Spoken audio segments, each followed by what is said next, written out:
حقیقت میں وہ اپنی اس کی ترجمانی کرتے ہیں. جس طریقے سے اس دن وہ بول رہے تھے, جس طریقے سے پریولیج موشن موو کرنا کون سی کوئی باغیانہ ایک وہ حرکت ہے, وہ موو کرتے ہیں, وہ کمیٹی کو چلی جاتی ہے, پتہ نہیں اس سے کچھ نکلتا ہے یا نہیں نکلتا. میں نے ابھی تک کوئی پریولیج موشن کا نتیجہ نہیں دیکھا کہ اس سے کوئی کرسی اوپر چلی گئی ہو یا ختم, لیکن نہیں, وہاں سے وہ جواب دینا پڑے گا کہ تم کیا کر رہے تھے وہاں پہ, تم بیٹھے تھے. جب میں ایاز صادق صاحب نے یہ کہا ہے کہ جب میں پارلیمنٹ سے باہر ہوتا ہوں تو میں پی ایم ایل این کا ممبر ہوتا ہوں, لیکن جب میں اندر آتا ہوں تو پھر میں اسپیکر بن جاتا ہوں. جی بالکل, وہ ایسے ہی کہتے ایسے ہی ہیں. وہ بڑی یہ الفاظ جو ہیں بڑے پر اثر الفاظ ہیں, لیکن ہوتا کوئی نہیں ہے. وہ جو پی ایم ایل نون جو ہے یا پیپلز پارٹی کے ایپس پہ اوپر بھی رہتی ہے, دل میں بھی رہتی ہے, پیٹ میں بھی رہتی ہے. جب آپ وہ بیٹھے ہوتے ہیں تو وہی ہوتا ہے کہ ہم وہ ایسے کریں, وہ برداشت. دیکھیے اس پیناما لیگ جو پرابلم نون لیگ کو جو سامنا ہے, پیناما لیگز کا یا ان میں جو چیزیں تھیں ان کا جواب پی ایم ایل نون کو افیکٹو پر اثر افیکٹو کو جواب مل نہیں رہا. تو سوائے شور شرابے کے, سوائے یہ کہنا کہ عمران خان یہ ہے, پی ٹی آئی یہ ہے, یا کوئی اور جو ہے وہ موو کر رہے ہیں وہ یہ, اور ان کے پاس نہیں ہے. ان کے جو سب سے جو بھاری بھرکم منسٹرز ہیں وہ پیناما لیگ پہ بات ہی نہیں کرتے. نثار علی خان نے کبھی بھی پیناما لیگز کو پرائم منسٹر کو ڈیفینڈ نہیں کیا. انہوں نے یہ کہا جو الٹا رولنگ پارٹی کے گلے پڑا کہ یار سب جانتے ہیں 20 سال پہلے سے یہ فلیٹس لیے گئے ہیں, یہ آج کا مسئلہ تو ہے نہیں, مطلب پیناما کا مسئلہ نہیں ہے, یہ پہلے تھا. یہ ان کا بیان آن دا ریکارڈ ہے. سو نون لیگ کے پاس کچھ نہیں ہے. اچھا, آپ نے ابھی تھوڑی دیر پہلے جنوبی کوریا کا ذکر کیا. جنوبی کوریا میں ایاز صاحب اکتوبر میں ایک کیمپین شروع ہوئی تھی اور وہ یہ کہہ رہے تھے کہ جو صدر ہے جنوبی کوریا کی, اس نے اپنے ابیوز آف اتھارٹی کوئی اپنے اختیار کا ناجائز فائدہ اٹھایا, یہ الزام تھا اس کے اوپر. اور دسمبر کی 9 تاریخ کو 2 یا 3 مہینے لوگ باہر نکلے بے شمار. دسمبر کی 9 تاریخ کو 300 ممبران ہیں ان کی نیشنل اسمبلی میں, اور انہوں نے ووٹ کر ڈالا ہے ان کو امپیچ کرنے کا کہ ان کو ہم نکال رہے ہیں. اب وہ جائے گا ان کی عدالت کے پاس, جو ان کی کورٹ آف کانسٹیٹیوشن ہے, اس میں وہ کیا اس کے ساتھ ثبوت ان کے ساتھ کیا حال کرنا چاہتے ہیں عدالت ڈیسائیڈ کرے گی. لیکن پارلیمنٹ نے یہ ایک جو تنازع کھڑا ہوا تھا اس کا حل نکال دیا. اب ہمارے یہاں آپ درست کہہ رہے ہیں کہ اگر ایک تنازع کھڑا ہو گیا ہے, اب وہ پارلیمنٹ کے اندر اس کا حل نہیں نکل رہا, وہ عدالت میں جاتے ہیں, عدالت میں اس کا حل نہیں نکل رہا, وہ عوام کی عدالت میں جا رہے ہیں, وہاں پہ کیا حل نکلے. اب وہ تنازع دور نہیں ہو رہا, وہ گھنٹی گلے میں لٹک گئی ہے, اور جیسے ہی وہ صاحب ہلتے ہیں تو وہ گھنٹی بجنا شروع ہو جاتی ہے. اور یہ ایسے ہوتا رہے گا, اور یہ ہوتا رہے گا اگلے الیکشن تک یہ ہوتا رہے گا. اب بتائیے کہ پارلیمنٹ میں کیا ہوگا. اب وہاں پہ کل ہنگامہ آرائی ہوئی, آج پھر ہو رہی ہے, یہ ایسے ہی چلتی رہے گی پارلیمنٹ میں معاملہ. سو دیکھیے ہمارے ہاں یہ بھی پریکٹس نہیں ہے. ایک زمانے میں تھی, لوگ بڑی پائے کی تقاریر کرتے تھے, ان کا اثر ہوتا تھا. تب ٹیلی ویژن نہیں تھے, پریس میں رپورٹ ہوا کرتے تھا, وہ رپورٹس پڑھی جاتی تھیں. پبلک اوپینین پہ, جو پڑھی لکھی پبلک اوپینین ہے, اس پہ اثر ہوتا تھا. اب وہ اچھی پائے کی تقریروں کا, وہ کبھی کبھی آپ کو خورشید شاہ والی یا اعتزاز کی اچھی تقریر مل جائے گی, پر وہ جنرل پریکٹس نہیں رہی.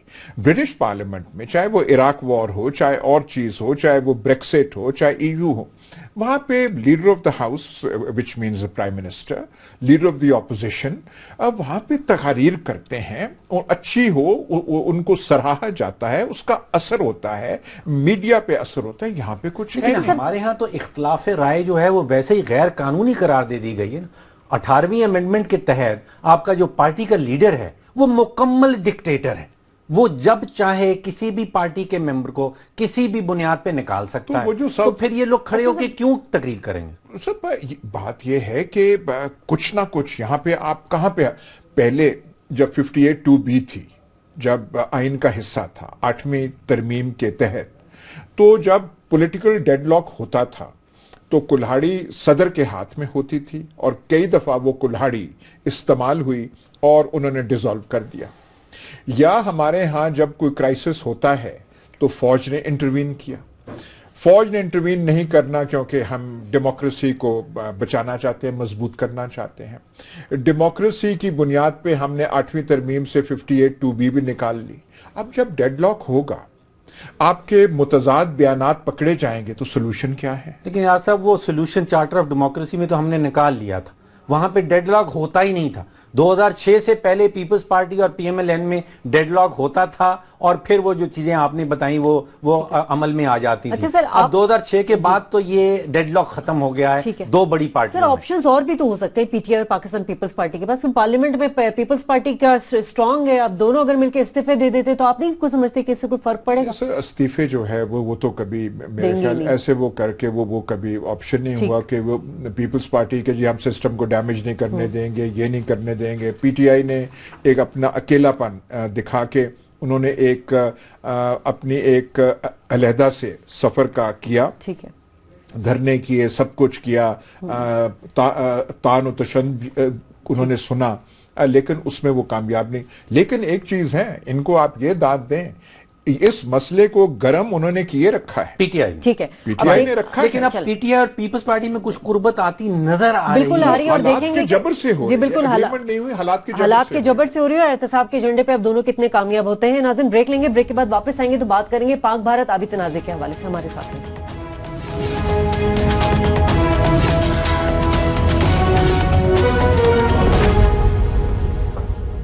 ویلکم بیک ناظرین، اور پاکستان کی تاریخ میں جب بھی 16 دسمبر آتا ہے تو قائد کے پاکستان کے 2 لخت ہونے کی کئی وجوہات سامنے آ جاتی ہیں۔ آج ہم آپ کو مشرقی پاکستان میں جو صورتحال رہی اس حوالے سے ایک خصوصی رپورٹ بھی دکھائیں گے اور خصوصی انٹرویو بھی دکھائیں گے جس میں آپ دیکھ سکیں گے کہ بھارتی جو فوج تھی اس کا کیا کردار رہا۔ آئیے دیکھتے ہیں۔ مشرقی پاکستان اور مغربی پاکستان 1968 میں بھارت نے را قائم کرنے کے فوراً بعد مشرقی پاکستان کو مغربی پاکستان سے علیحدہ کرنے کی منصوبہ بندی شروع کر دی۔ 1970 میں را نے مکتی بانی کی باقاعدہ طور پر گوریلا وار ٹریننگ کے لیے آسام اور بہار میں کیمپ بنا دیے۔ 1971 کے آغاز میں مکتی بانی گوریلاز نے مشرقی پاکستان میں غیر بنگالیوں کا قتل عام شروع کر دیا۔ مارچ 1971 میں پاک فوج کے دستے مشرقی پاکستان میں حکومت کی رٹ قائم کرنے اور سیکیورٹی کی صورتحال کو بہتر بنانے کے لیے روانہ کر دیے گئے۔ اپریل 1971 میں اندرا گاندھی بھارتی سپہ سالار جنرل مانک شاہ کو مشرقی پاکستان علیحدہ کرنے کا حکم دیتی ہے۔ جنرل مانک شاہ جواب میں کہتا ہے، اگر بھارتی فوج مشرقی پاکستان میں داخل ہونے کی کوشش کرتی ہے تو ہمیں 100% شکست کا سامنا کرنا پڑے گا، لیکن اگر مجھے کچھ ٹائم کی مہلت مل جائے میں 100% کامیابی گارنٹی کر سکتا ہوں۔ اگلے چند مہینوں میں جنرل مانک شاہ نے 4 لاکھ مسلح ہندوستانی فوجی مشرقی پاکستان کے بارڈر پر لا کھڑے کیے۔ انڈین ایئر فورس نے اپنے مگ جنگی طیارے اور ہنٹر سکواڈرنز حملے کے لیے تیار کر لیے، اور ہندوستانی نیوی نے بھی بھرپور طریقے سے مشرقی پاکستان پر حملے میں شمولیت کی تیاری کر دی۔ دوسری طرف سیکیورٹی پر مامور پاکستانی فوج کے دستے صرف 105 mm والی 2 گنوں اور 120 mm والی 4 توپوں کے ساتھ مشرقی پاکستان میں چند ہزار کی تعداد میں موجود تھے۔ ایک طرف ہندوستانی فوج کے 4 لاکھ مسلح سپاہی مکمل جنگی تیاری کے ساتھ 34,000 پاکستانی فوجیوں کو نشانہ بنانے اور جارحیت کی مثال قائم کرنے پر تل گئے۔ عوامی تاثر کے برعکس مشرقی پاکستان میں جنگ کے نام پر بھارتی فوج اور مکتی باہنی گوریلاز نے دھاوا بول دیا اور جنگی تیاریوں سے سیکیورٹی پر مامور پاکستانی فوجیوں پر حملہ کر کے مشرقی پاکستان کو مغربی پاکستان سے علیحدہ کر دیا۔ اسی تناظر میں 45 سال گزر جانے کے بعد اب راج ناتھ سنگھ پاکستان کے 10 ٹکڑے کرنے کا خواب دیکھ رہا ہے جو کبھی پورا نہ ہوگا۔ 1971 میں ہندوستانی فوج نے جنگ کے نام پر جو دھوکہ اور فریب پاکستان کے ساتھ کیا، دوبارہ ایسا کرنے کا سوچنا دیوانے کا خواب ہے۔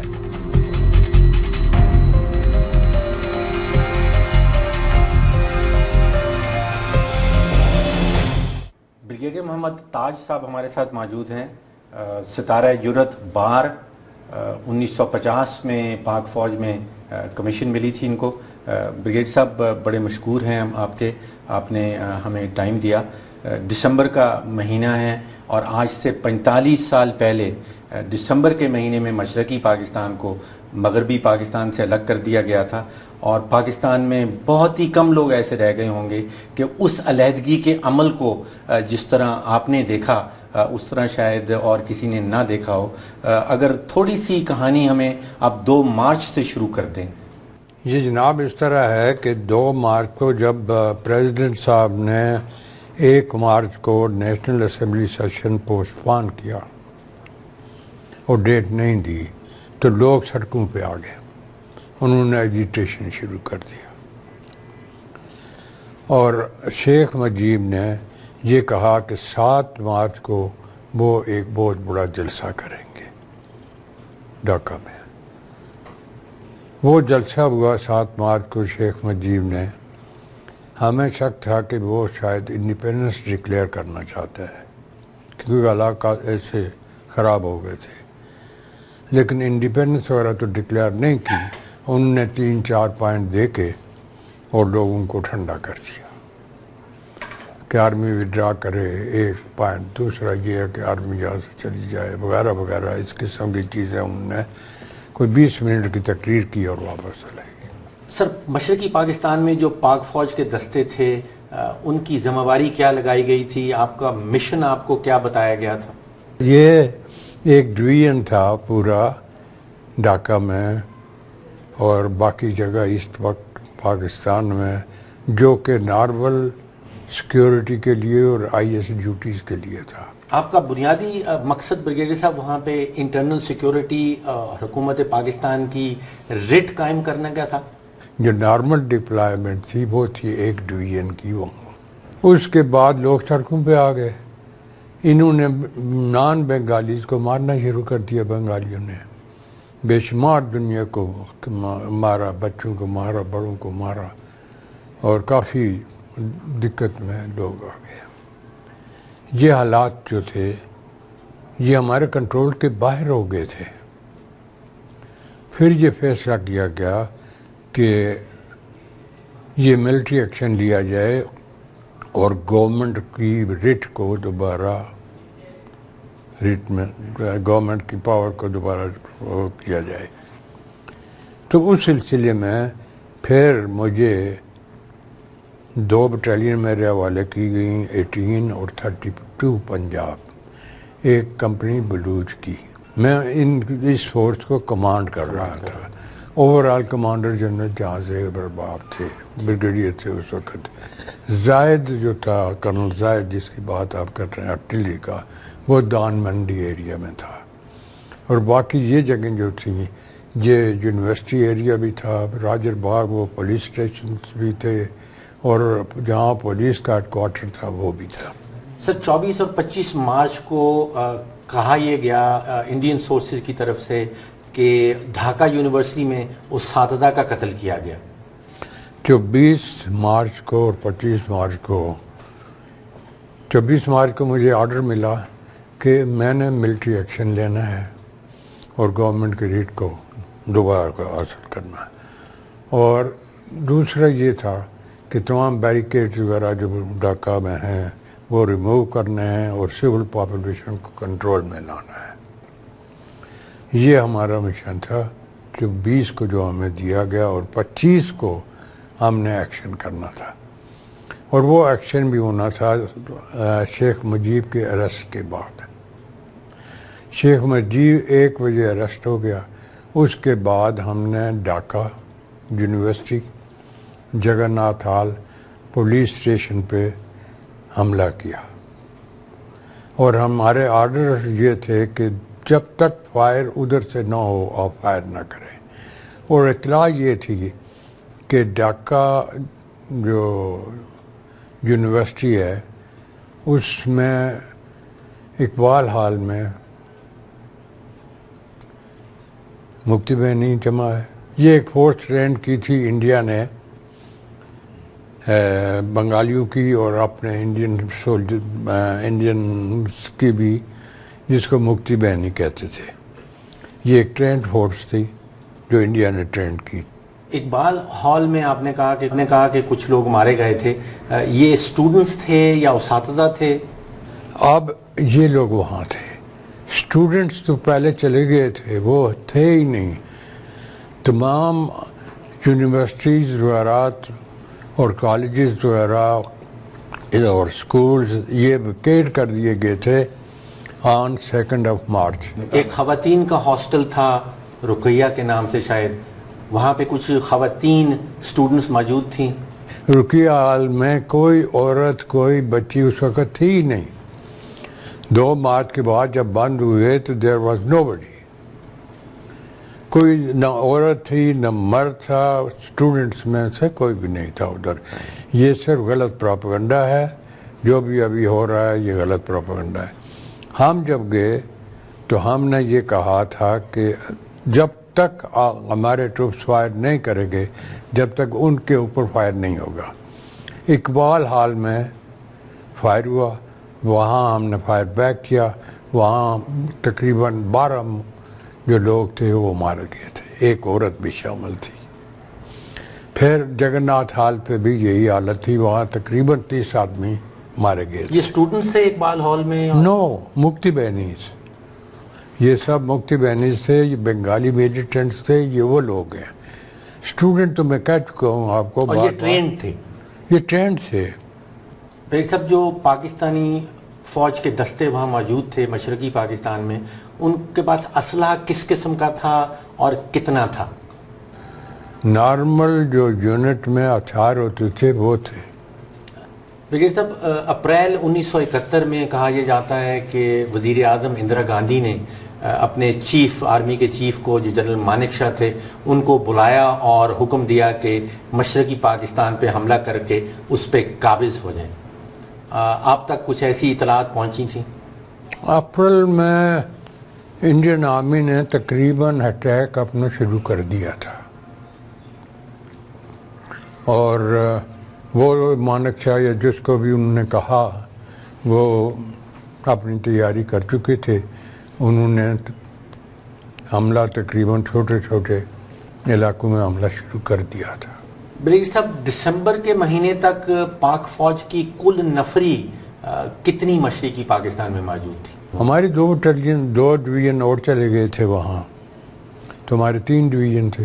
سر, ایک بڑی مت ہے کہ 93,000 پاکستانی فوجی جو ہیں ان کو گرفتار کر لیا گیا تھا. وہ 93,000 تو فوجی تھے ہی نہیں وہاں. جو آپ بتا رہے ہیں وہ تو 25-30 ہزار سے اوپر نہیں جائیں گے. اس سے اوپر نہیں, تو ٹوٹل میرے خیال میں 35-36 ہزار آرمی تھی. یہ سب دسمبر 1971 کے کچھ عرصے کے بعد انڈین سورسز نے پروپیگنڈا شروع کر دیا کہ پاک فوج نے کئی لاکھوں کا قتل کیا. کہیں یہ بھی کہا گیا کہ 30 لاکھ تک قتل کیے گئے. شرمیلا بوز, ڈاکٹر شرمیلا بوز جو یونیورسٹی آف آکسفورڈ میں اب پروفیسر ہیں, انہوں نے جو کتاب لکھی ہے بڑی ریسرچ کرنے کے بعد, وہ کہتی ہیں کہ یہ بالکل غلط بات ہے, صرف کچھ ہزار کی بات وہ کرتی ہیں. تو دونوں میں آپ کہاں لائن ڈالیں گے؟ شرمیلا بوز میرے پاس آئی تھی, اس نے جو انفارمیشن دی ہے اس میں کافی پورشن میں نے خود کور کیا ہوا ہے, اور اس کی بڑی فیئر بک ہے. تقریباً اس نے جو کچھ بھی آپ کو بتایا ہے وہ بڑا فیئر ہے. یہ ایک فالس پروپیگنڈا ہے انڈیا کا, اور اس میں بنگلہ دیشی بھی کچھ شامل ہیں, جو ان کی پریزنٹ لیڈر ہے وہ بھی شامل ہے. یہ سب پروپیگنڈا ہے, اس میں کوئی ٹروتھ نہیں ہے. میں آپ کو بتا رہا ہوں کہ میں نے ایکشن لیا ہے. مجھے 26 کو کہا کیا کہ 40 ڈیڈ باڈی اسپتال کو میں بھیج دیں. I could not produce 40 dead bodies. بھائی صاحب, بڑی عنایت آپ کی, آپ نے ہمیں ٹائم دیا. بریگیڈیئر محمد تاج صاحب ہمارے ساتھ موجود تھے, ستارہ جرأت اینڈ بار. جو بات میں نے سیکھی کہ ڈھاکہ یونیورسٹی میں, مجھے معلوم نہیں تھا کہ ڈھاکہ یونیورسٹی اس وقت تک بند ہو چکی تھی. وہاں نہ تو کوئی اساتذہ تھے اور نہ ہی کوئی اسٹوڈنٹس تھے. اور دوسری چیز یہ کہ جو کل نفری پاک فوج کی مشرقی پاکستان میں موجود تھی وہ 30,000 کے لگ بھگ تھی. 93,000 فوجی قیدی کہنا پروپیگنڈا ہو. ناظرین, بریگیڈیئر محمد تاج کا خصوصی انٹرویو اور رپورٹ آپ نے دیکھی ہے, اور یقیناً اس بات سے اب یہ کہنا بالکل جائز ہے کہ بھارت نے کبھی پاکستان کو کبھی ایکسپٹ کیا ہی نہیں تھا. آپ کے فیڈ بیک کا انتظار رہے گا. شازیہ خان, ڈاکٹر فاروق سلیم, ایاز امیر کو پروگرام سے اجازت دیجیے. اللہ نے کے بعد.